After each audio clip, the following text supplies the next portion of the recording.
This press statement from the office of the President-Elect Adama Barrow. On Friday, 12th January 2016, a delegation of the Authority of Heads of State of ECOWAS, comprising the chairperson, President Ellen Johnson Sirleaf, the President of the Federal Republic of Nigeria, President Buhari, and ex-President John Dramani Mahama of Ghana, met outgoing President Jammeh at the State House and President-Elect Barrow at the Cocoa Ocean. Their mission was to assist in resolving the current obstacles that militate against the peaceful transfer of executive power after the 1st December 2016 presidential elections. The meeting with President Jammeh, which lasted for 2 hours, gave rise to the articulation of his position.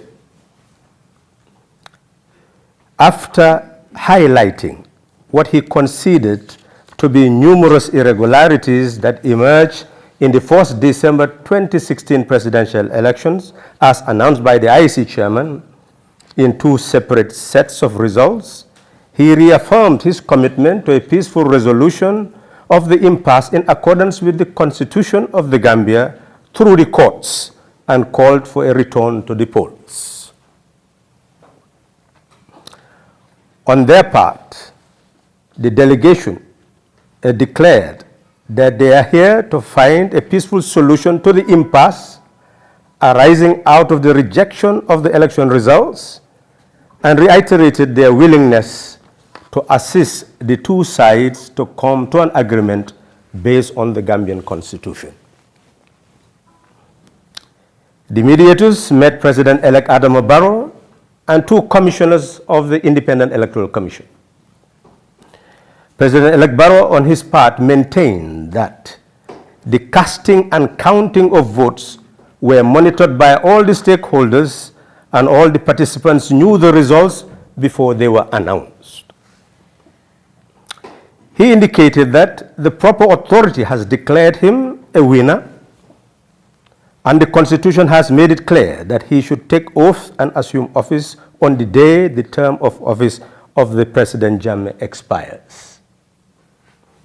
He emphasized that the courts, as a remedy, provide a case for the loser, but that has never barred winners from assuming office in Ghana and Nigeria before the conclusion of hearing, and should not bar him from assuming office when outgoing President Jammeh's term expires. The IEC on its part has been very professional and disciplined as an umpire and has not been tempted to make any public statements to answer to the allegations of impropriety by the APRC, aided and abetted by the national broadcaster GRTS, that has literally become the mouthpiece of the loser. At the end of the mission, His Excellency President Muhammad Buhari, President of Nigeria, declared his commitment to a peaceful resolution and conveyed that the delegation will submit a report to the Authority of ECOWAS Heads of State for consideration. The delegation further told President Jammeh that they would like to travel with President-elect Barrow to Mali so that he would be heard by all the heads of states to enable them to speed up mediation. Since then, the delegation continues to be in touch with both President Jammeh and President-elect Barrow. The need for a Gambian and global consensus before 19th January. All the stakeholders claim that they are pursuing a peaceful resolution of the impasse in the transfer of executive power after 1st December presidential election based on the dictates of the Gambian Constitution.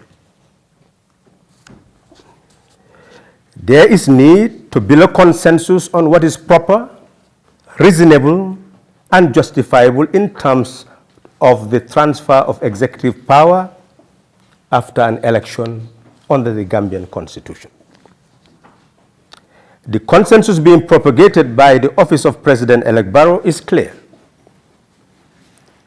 It is premised on the fact that sovereignty resides in the Gambian people and all authority to govern must be derived from the consent of the people.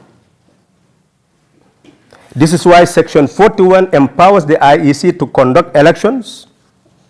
Section 43(2) of the Constitution orders that the Commission Code shall announce the results of all elections and referenda for which it is responsible. In every election, there must be a winner and loser.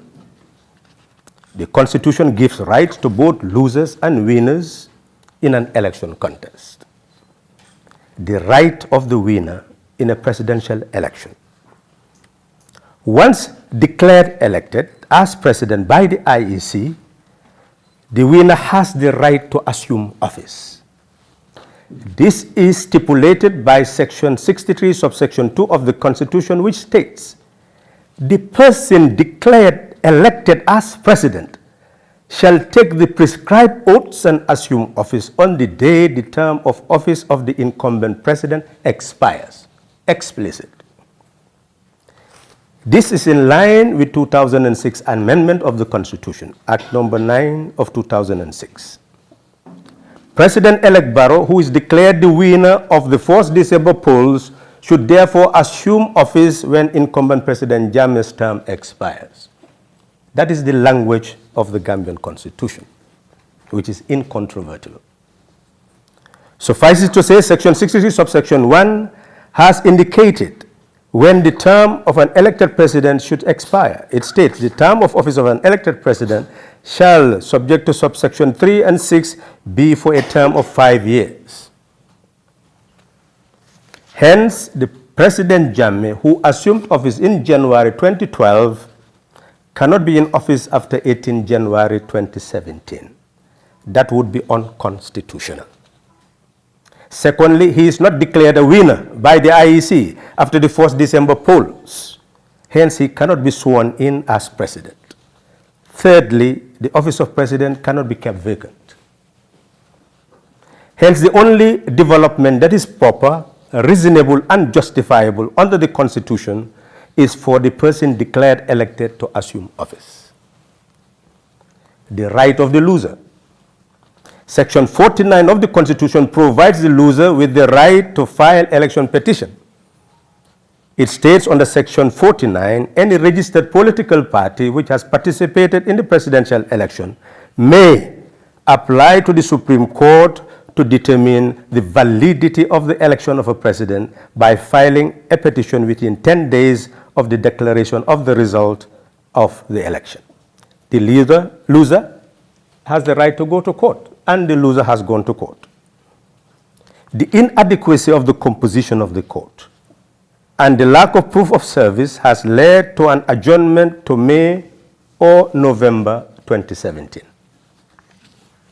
On the other hand, the loser has also tried to rely on the court to get the inauguration suspended until the election petition is heard and deliberated on. The Chief Justice has also recused from the case since the prayers seek to bar him from presiding over the swearing-in ceremony. The case is adjourned indefinitely.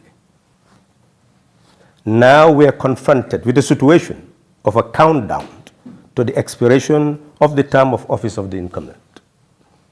What is in the national interest is for the person declared elected to be sworn in as president and assume office and leave the court case to take their course and have their impact as and when they are decided.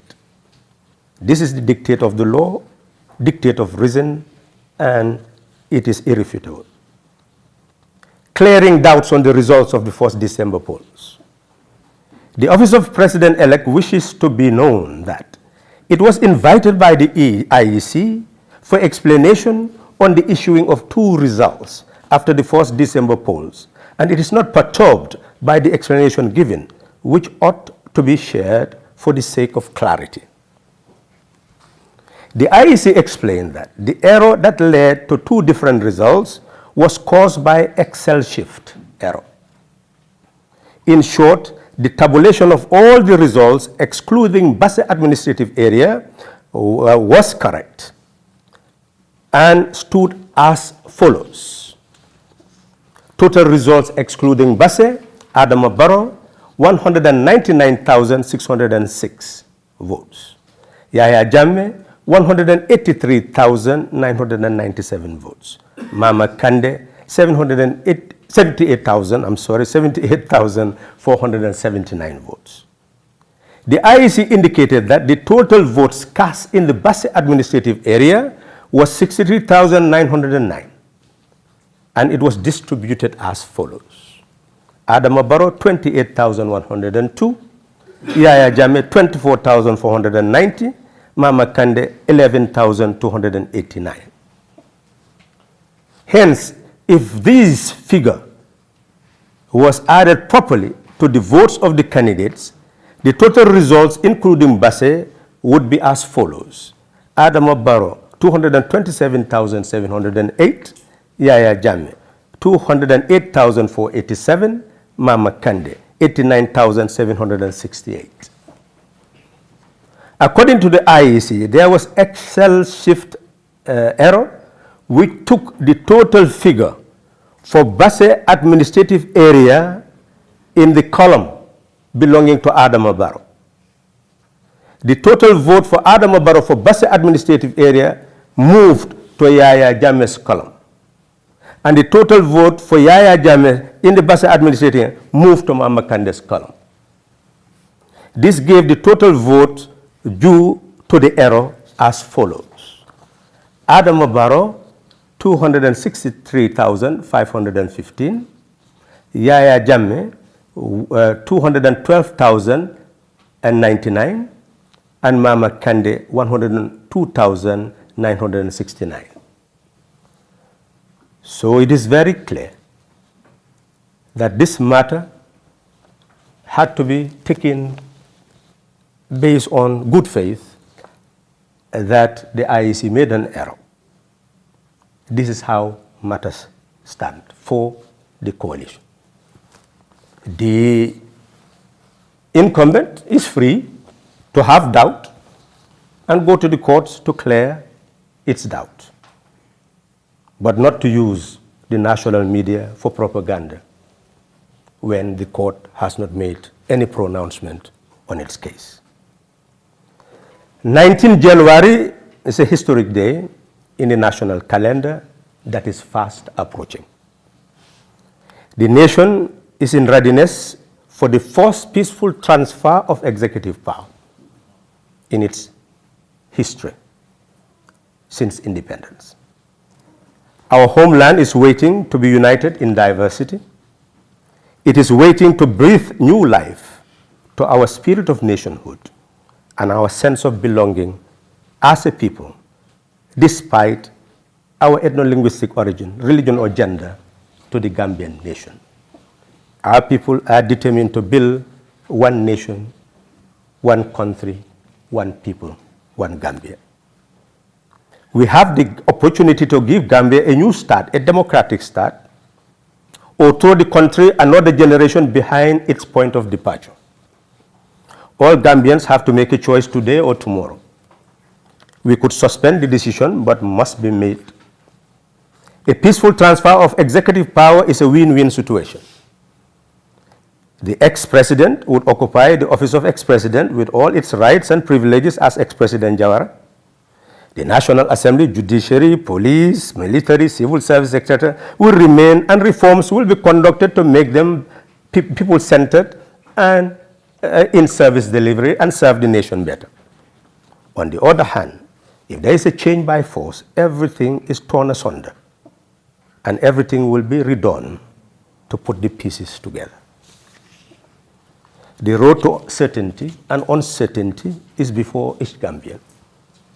If all Gambian civilian and disciplined force or military agree to the peaceful route of transferring power, no one who is opposed to this would or could impose one's will on the rest.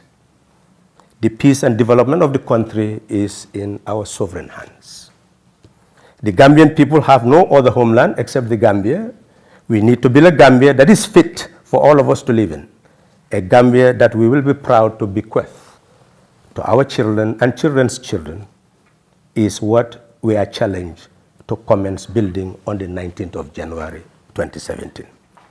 We should all owe allegiance to our motherland and be ever true to it, forward ever, backward never.